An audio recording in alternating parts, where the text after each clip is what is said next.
आज का इस सत्र के प्रारंभ में आप सबको एक दुखद समाचार बताना है कि हम सबके बीच में जैन आचार्य विद्यासागर जी महाराज का शरीर रात्रि 1:30 बजे शांत हो गया, ऐसी हम सबको सूचना मिली है। हम सब जानते हैं कि जैन आचार्य विद्यासागर जी महाराज, आपका जन्म 10 अक्टूबर 1946 को विद्याधर के रूप में कर्नाटक के बेलगांव जिले में सदलगा के शरद पूर्णिमा के दिन हुआ था। उनके पिता श्री मल्लप्पा थे, जो बाद में मुनि मलिसागर बने। उनकी माता श्रीमती जी थीं, जो बाद में आर्यका समयमती बनी।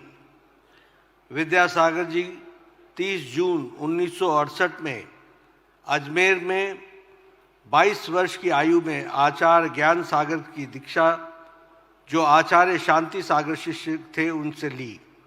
आचार्य विद्यासागर जी को 22 नवंबर 1972 में ज्ञान सागर जी द्वारा आचार्य पद दिया गया।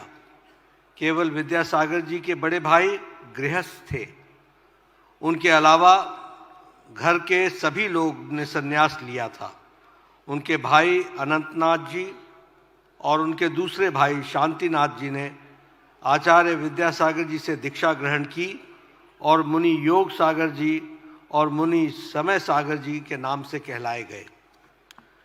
आचार्य विद्यासागर जी संस्कृत के, प्राकृतिक साहित्य के और विभिन्न आधुनिक भाषाओं में हिंदी, मराठी, कन्नड़ में विशेषज्ञ स्तर पर ज्ञान रखते थे।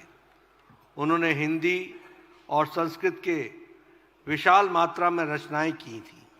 100 से अधिक शोधार्थियों को उनके कार्य पर मास्टर्स डिग्री और डॉक्टरेट के लिए अध्ययन करने का भी सौभाग्य मिला। उनके कार्य में निरंजना शतक, भावना शतक, परिशः जया शतक, सुनीति शतक और शर्माना शतक शामिल हैं। उन्होंने काव्यमुख माटी की भी रचना की। विभिन्न संस्थानों में यह स्नातकोत्तर के रूप में हिंदी के पाठ्यक्रम में पढ़ाया जाता है। आचार्य विद्यासागर जी के धार्मिक कार्यों ने प्रेरणा स्रोत रहे। आचार्य विद्यासागर जी के शिष्य मुनि क्षमा सागर जी ने उन पर आत्मवेशी नामक जीवनी लिखी है।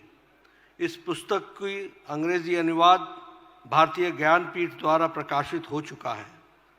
इसके साथ साथ हम यह भी बताना चाहेंगे कि जैन आचार्य विद्यासागर जी ने अपने जीवन में सांसारिक सुखों से अपने आप को बहुत दूर रखा और बहुत ही कठोर जीवन उन्होंने जिया। अगर सांसारिक दृष्टि से देखा जाए तो उनका कोई बैंक खाता नहीं था, ट्रस्ट नहीं था, कोई जेब नहीं थी, कोई मोह माया नहीं थी। अरबों रुपए जिनके ऊपर न्यौछावर होते, उन गुरुदेव पर कभी धन का उन्होंने स्पर्श भी नहीं किया। ऐसे हमारे विद्यासागर जी थे। उन्होंने आजीवन चीनी का त्याग किया, आजीवन नमक का भी त्याग किया, आजीवन चटाई का त्याग किया और आजीवन खान पान में भी उन्होंने बहुत ही रिस्ट्रिक्शन रखा। इस तरीके का उन्होंने जीवन जिया।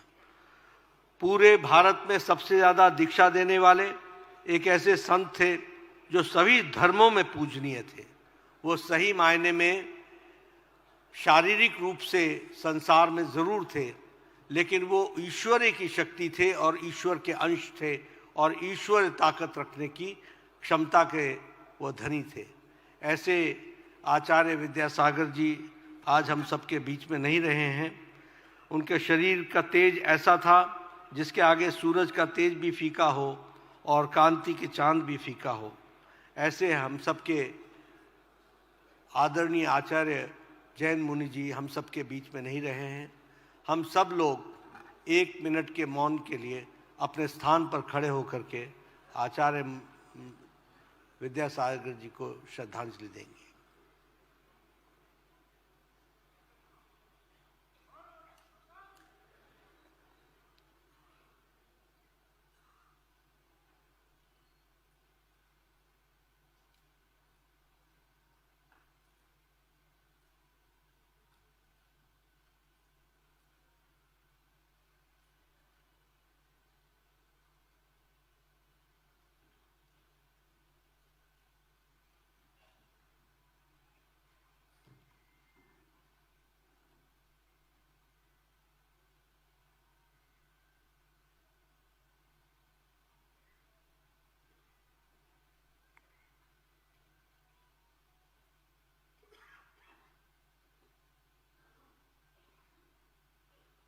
शांति शांति।